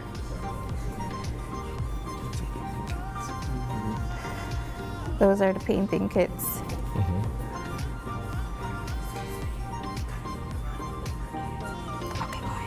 All right. So we're going. Okay. What else do I need to do now? So you're making sure that they run smooth. So just one left to right, and one side. All right. And you're gonna create this nice, beautiful background.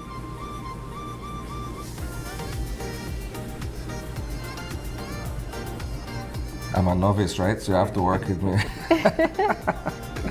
All right, good enough? Yeah, this is good. So here we go. You have, all we're doing is that we're painting using those three colors, and we're making one background. Yeah. So after we're done with the background, we wait for it to dry. And then we can draw probably a bunny, like the rabbit. I'm not the best artist, right? So I don't know about draw the bunny and all of that stuff. We can use that with the black. And we always say that when we want to draw, we break down the object into shapes. Yeah. So of course we start with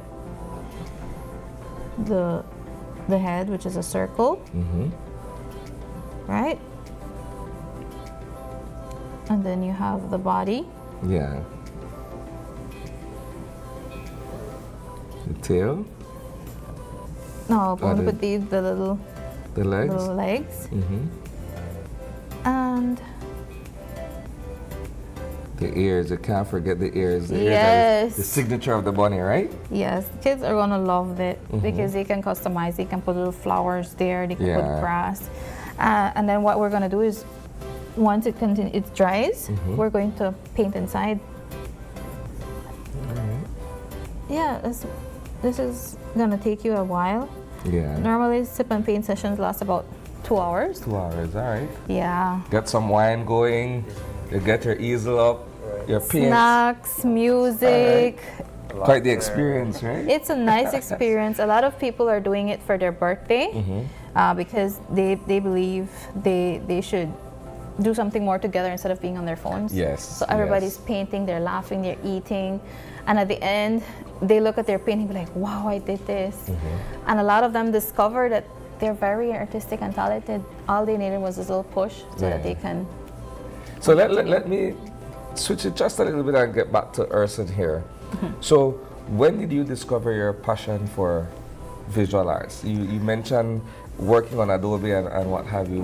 Where did that come from? Well, I was doing part-time teaching at the Escuela Mexico. Yeah. So at that time, you can continue. a teacher, she asked me to do a video for her because of it was this awareness week. Yeah. And they had a lot of activities that the children were doing, and so I said, okay, well, self-awareness week. So I said, okay, let me help you. So I went I went to get the software, download the software, and I looked at some videos. I said, how to make a video, and I taught myself how to use Adobe. Premiere? Oh, Premiere, okay. Premiere, and then I said, like, okay, I could use it. So I started making a video for her, and that's when I said, okay, this is nice. I like this, and I actually like doing stuff on the computer. And then we've done different signs in the country. So we've done the Progreso sign. All right. So she's done it. I digitize it and I present it to her, and she presents it to the person. Say, okay, do you like this design? Because she helped. Right? And they would say yes, okay, so we would go ahead and paint the design that we've created on the software and the computer, right? All right. Yeah, so we've done several places, like we got San Pablo in NERT, especially we're up NERT. Right? So this whole idea of the signs for certain communities and stuff is a big thing right now, right? We did a feature, I guess it was last month, where we were looking at all of these iconic signs. So you guys are part of that whole process up north. Yes, that's correct. What has that experience been like for you? Well, it's really nice because most of the persons that pass by from the villages, they appreciate what they see. Yes. They pass by and say, hey, thank you very much. Or someone bringing like a Coke or water or something like that. Really like on the little tent and we're painting. But yeah, the people really appreciate the art, especially like when we did the Progreso one. They wanted things that talk about the village, so we had like a manatee, a fisherman, the cane farmers, and each letter has something to them, and they pass, and the fishing, the sunset. It brings color to the village as well, you know. Perfect. Beautification. All right, so while you're doing that, Samantha, I want to go back to this egg really quickly. Only to ask, right? Okay. Sure. What is the biggest draw for these eggs right now in terms of some of the characters that your customers are requesting? The biggest one would be the K-pop Demon Hunters. Is a hit. I think they won for best animated movie. Yes. And we have been getting a lot of orders from Rumi, Zoe, and the three of them. So we have sent a lot out since it's the last week, but we still have some available in some colors. Yeah. Nice. All right. Anything else we need to do with this painting? Still got a long way to go. Paint have to dry. The reality is that the artist knows when to stop. Okay. So like I can say, oh, this is done for me already. This is ready. Or I can say, you know what, I can add some little flowers here or add a little heart right there. So it's up to you. But basically, we can do this at home. We can get these canvases at you have to a strong start. Tell you what, I wouldn't have even known where to begin. I love art, but I'm not an artist. At least not the type that would actually sit down and envision something and put it on canvas. Yeah, so yeah, this is a background. It took less than 20 minutes to do. Yes. You know, you can have your kids do it at home, or for more complex things, we also do painting kits that have the colors already mixed for you, so it's just to do. And yeah, it's a good pastime and it's a good hobby to do, you know. All right, so how do we find you in terms of perhaps wanting to get certain things, certain orders in, or what have you? Okay, well, we have a Facebook page and we're also on Instagram. We are more active on Facebook, but we also have a WhatsApp number, which is 611-6056. And if you are planning a birthday or a paint party, you send us a message, you send the image you want printed on your canvas, you let us know the size of the canvas. We do that for you, we ship it, and there you go, you have a party plan. Or if you want to do a more of a teaching art session, where I'm going to be guiding you, showing you step by step because you want to learn some of the techniques, you send us a message like maybe a week before, so we know. We do that. We provide the easels, the paint, the canvas, and we're right there. All right, so before we leave, right, you guys have any Easter messages you want to share with your loved ones who are watching? I would say spend time with your family, do activities, be outside, fly a kite, paint. The children, I think Easter is very fun for the children. Think about the children, take them egg hunting, surprise them with a little basket.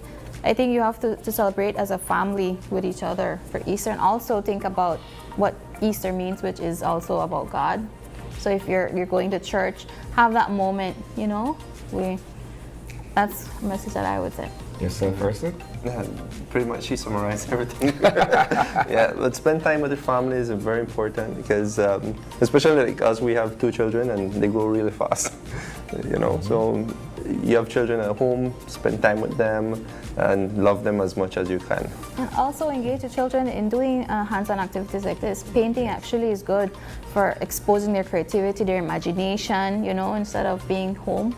Get out there, buy clay, buy crayons, have them coloring, taking out all of that they have inside. And you'd be surprised that a lot of kids, especially here in Belize, we have a lot of talented individuals. I teach art in Muffles, and we have so many students that are excellent artists. And even if we push them, encourage them, then they'll continue, and that's why we want to expose art more.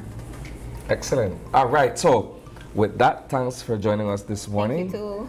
We'll take another commercial break, and when we return, it's Makeup with Monz. Stay tuned.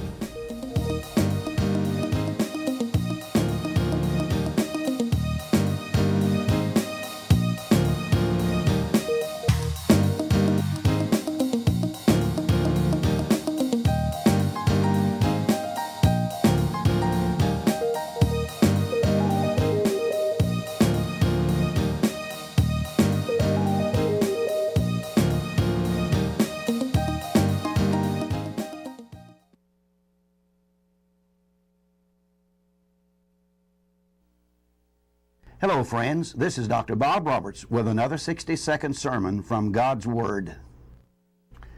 The Bible says, I go to prepare a place for you, and if I go to prepare a place for you, I will come again and receive you unto myself, that where I am, there you may be also. When the Hurricane Keith struck a devastating blow to Belize in 2000, many of our friends in the States felt they should do something to help our hurting friends. Therefore, we came to Belize and purchased basic Belizean foods and chartered buses and small boats to get the needed items to the people in the villages cut off by the floodwaters. Never will I forget the day that we made the first trip across the lagoon to the village of Crooked Tree. As the little boat landed, the people came out of the church to meet us, and they said, Brother Bob, we knew you would come. We knew you would help. That day, God reminded me of the promise Jesus made when he was leaving this earth. He too said, if I go, I will come again and receive you, that where I am, there you may be also. The same Bible that promised that Christ would come the first time also promises he will return again. Prepare for this coming by placing your faith in Jesus Christ as your Savior. Today's 60-second sermon has been presented by Dr. Bob Roberts and Christian Foundations of Faith. Haven't updated your information recently? Well, kick off the new year as a winner. RF&G Insurance is giving you a free chance to win every month. Entering is easy. Just chat with us on WhatsApp and update your information. That's it. You'll be automatically entered into our monthly raffle for a chance to win awesome prizes. Don't wait. Message us on WhatsApp and update your info today. RF&G Insurance. It pays to get it right.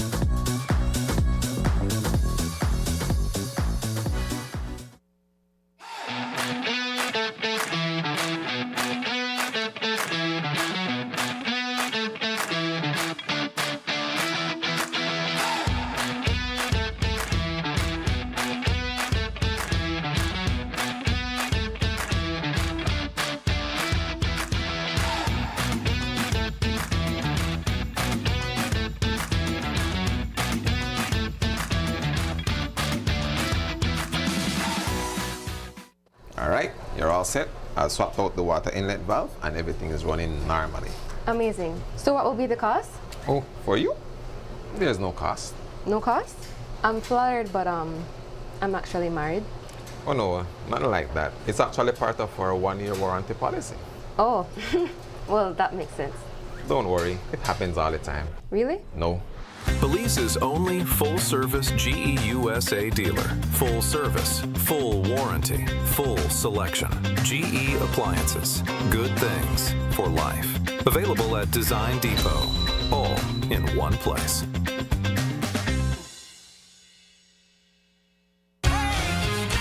A time to reflect, revive, and renew. Your Belize City Council invites you to an unforgettable free 2-day Holy Week revival concert. Backed by powerful demand, the return of award-winning songwriter and worship leader, Sinach. Live in concert, bringing healing, hope, and encouragement through worship. Join us Tuesday, March 31st, 2026 and Wednesday, April 1st, 2026 from 6 p.m. to 9 p.m. at DigiPark on Newtown Barracks. And that's not all. Joining us for the first time is award-winning Christian reggae band Christafari. Also featuring powerful performances from our local gospel ministries and more. Do not miss worship, Centro Visión Misionero, Kings Park Church of the Nazarene Worship Team, life music from Life Church, Heavenlies, Wabagari Dance Group, and Alexander Evans on steel pan. Special thanks to all our partners whose support helps make this revival possible. So, bring your entire family and experience this powerful 2-day Holy Week revival concert in Belize City.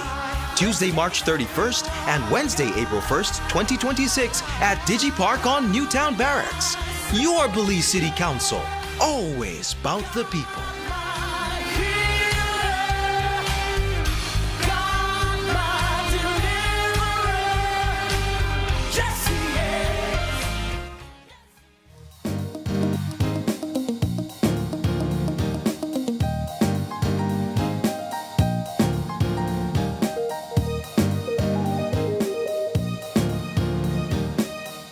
Welcome back. This is our final conversation, and I'm really excited to sit down with Monica Gungara.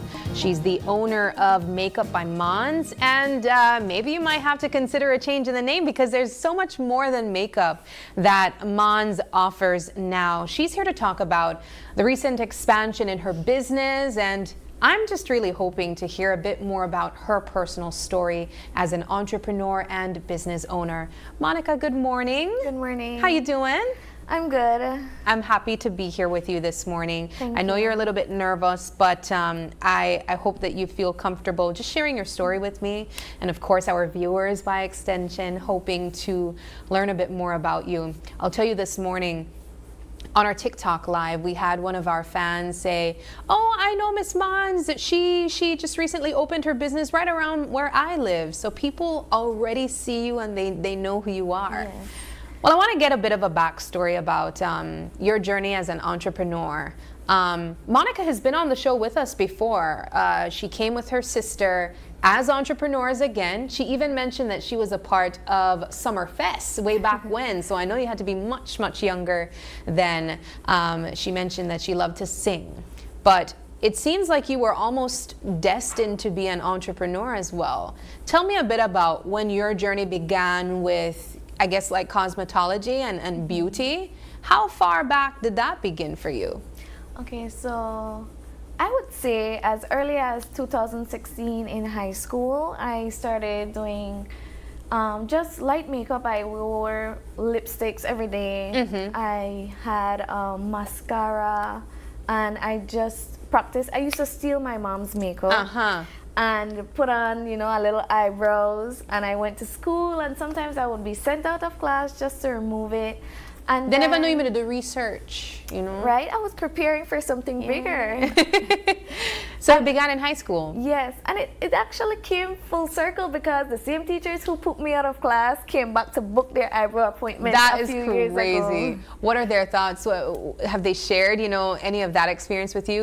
Just seeing you evolve into the very same thing that you were passionate about then? Yeah, everyone has actually shared their congratulations on this journey, and they're so proud of us. Yeah. I actually graduated from Lizaraga High School, so everyone is so proud of like proud of us to see how far I've gotten. And products that can come from your school as well.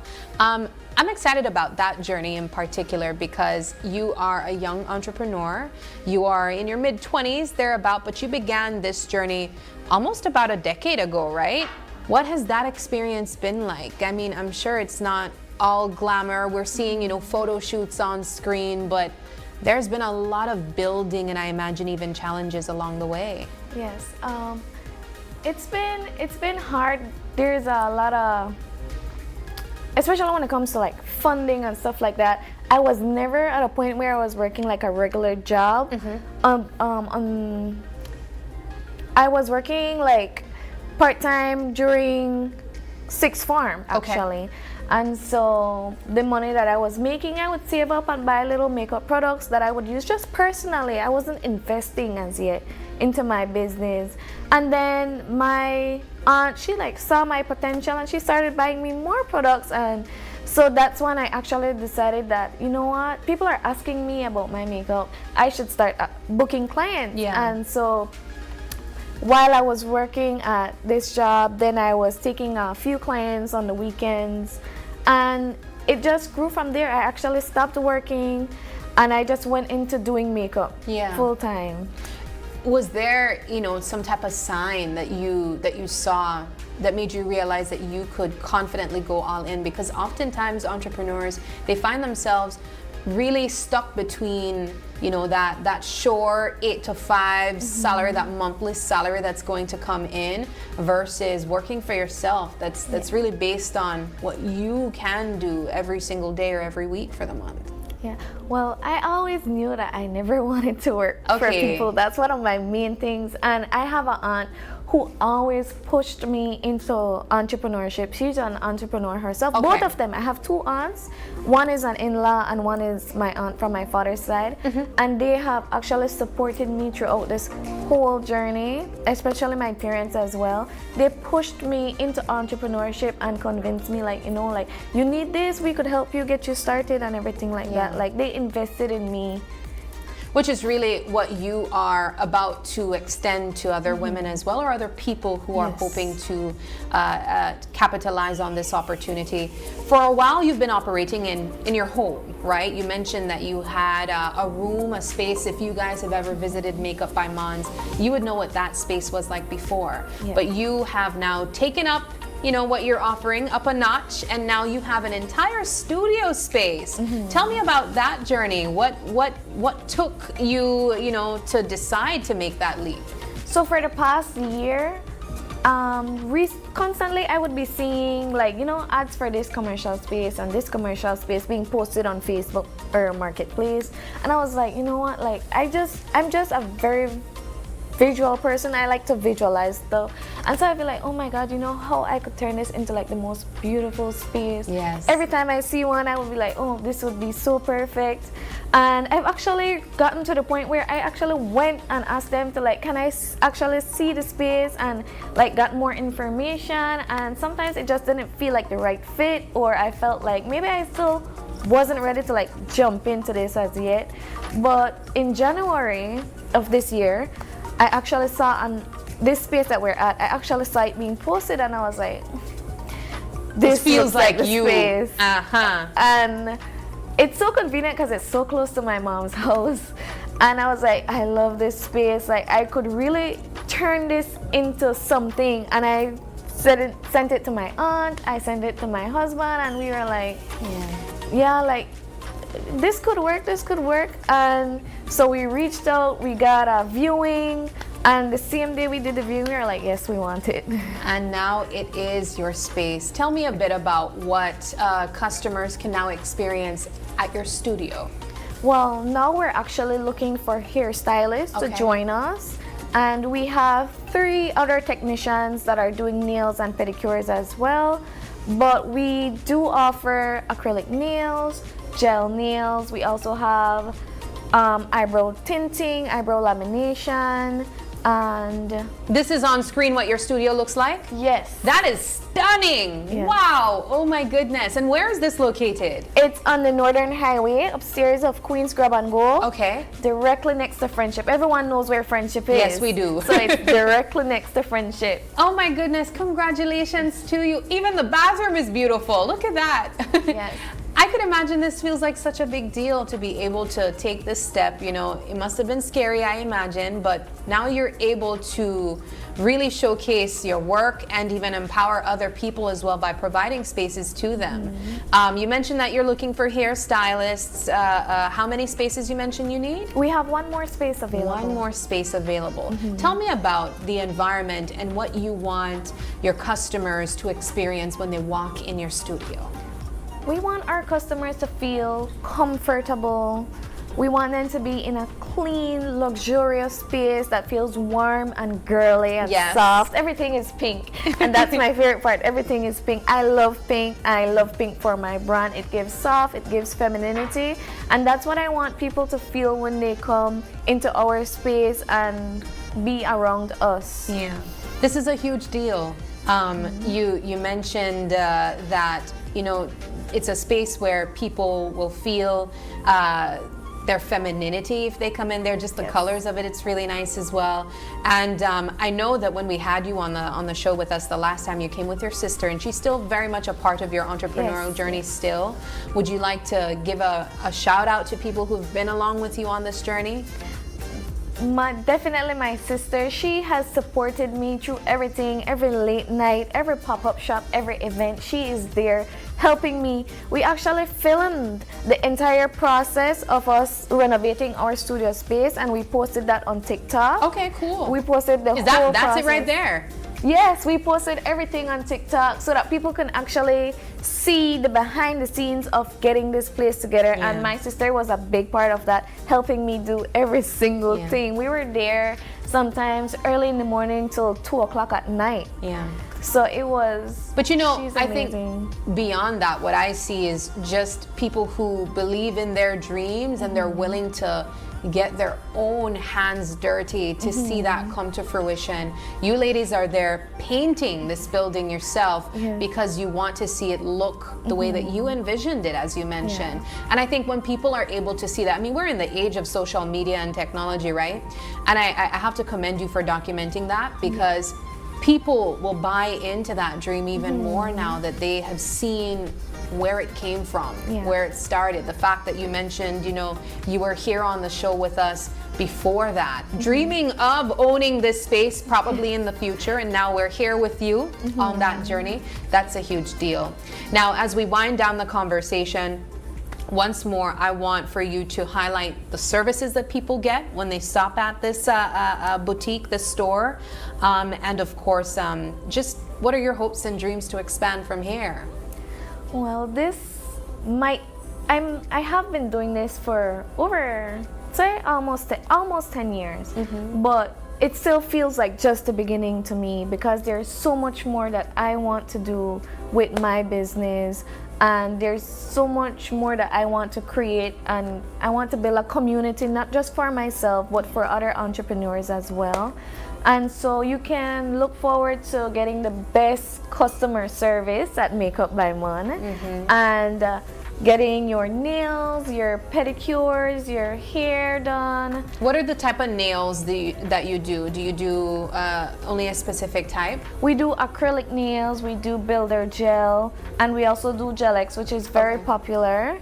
And we also do press-on nails. Ooh, fun. That's press-on? Yes. Girl, I could never tell. Exactly. Oh my gosh. I know that press-ons are becoming very popular. It's so crazy how things kind of like go full circle, right? Because press-ons used to be a thing back then. Yeah. But how about makeup? Do a lot of people still stop in and get their makeup done? Yes, we do makeup mostly for events, birthdays, photo shoots. Okay. And I saw that there were quite a few photo shoot or photos that looked like photo shoots, at least that we saw on the screen. Were those just you curating what you offer, or can people also get like photo shoots there as well? Well, hopefully in the future, but not at the moment. A lot of the photos I take myself. Okay. But now and again, we do get a professional photographer to help us out. For example, for our opening, we had KH Media do our entire ceremony shoot. That's fantastic. Well, how can we reach you? Do you have social media pages? Yes, we have Facebook, which is Makeup by Mon. We have Instagram, which is Makeup by Mon.bz, and we also have TikTok. We have TikTok, Makeup by Mon.bz as well, and our WhatsApp is 630-1207. And what's your opening hours? We're open from 9 a.m. up to 7 p.m. Excellent. And that's Monday to Saturday. Monday to Saturday. Monica, I am so inspired by you. Thank you so much for joining us this morning. I am excited to have you back on the couch with us in the future, hopefully to talk about even more expansions in your business. And we wish you all the best. Thank you. All right, well, at this time, we are going to take one last break very, very quickly. But when we come back, we'll wrap things up. Don't go anywhere. We'll be right back.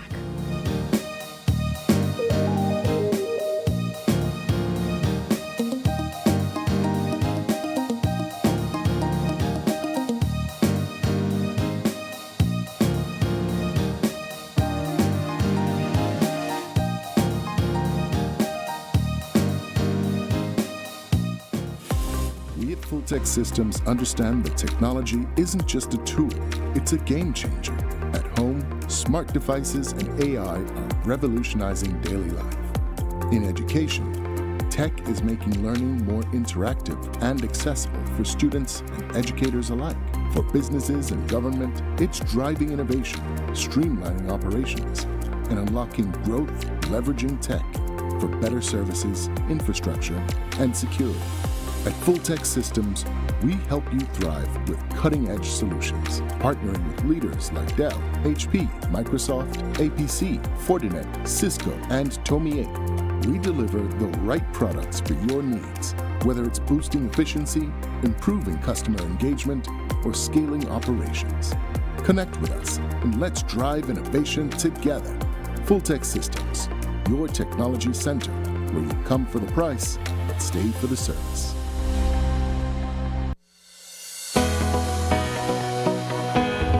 Connection isn't something you switch on. It's something you build together. Connected through culture. Culture isn't preserved in silence. It's kept alive through participation. Connected through education.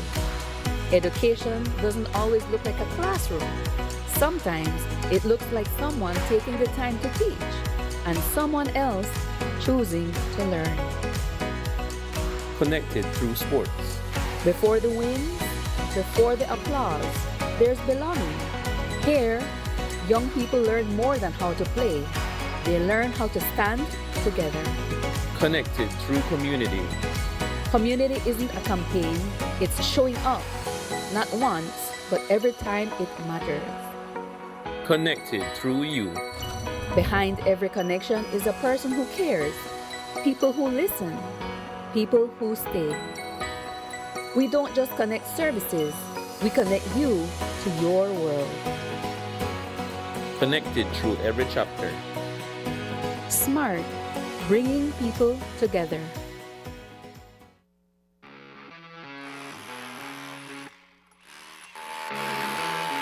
When the job demands more, Milwaukee Power Tools are designed to handle the toughest jobs on the construction site. If it's speed, durability, and performance you need, Milwaukee is the perfect choice. For unstoppable power at an unbeatable price, make it Milwaukee. Nothing but heavy duty. Available at Benny's. Quality and savings.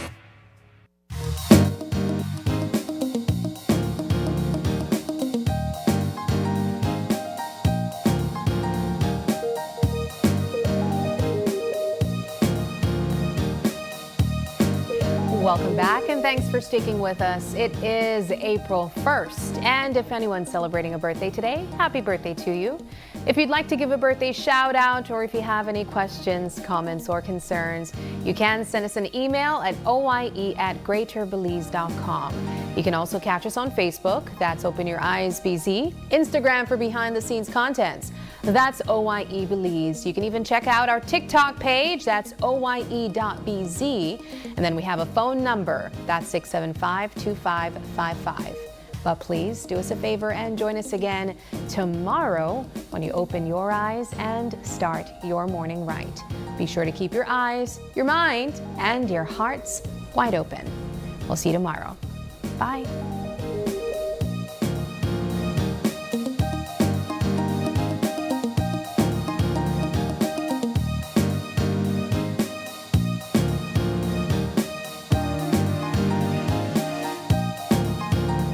Open Your Eyes was brought to you by the Belize Bank, our country, your bank, and SMART, bringing people together.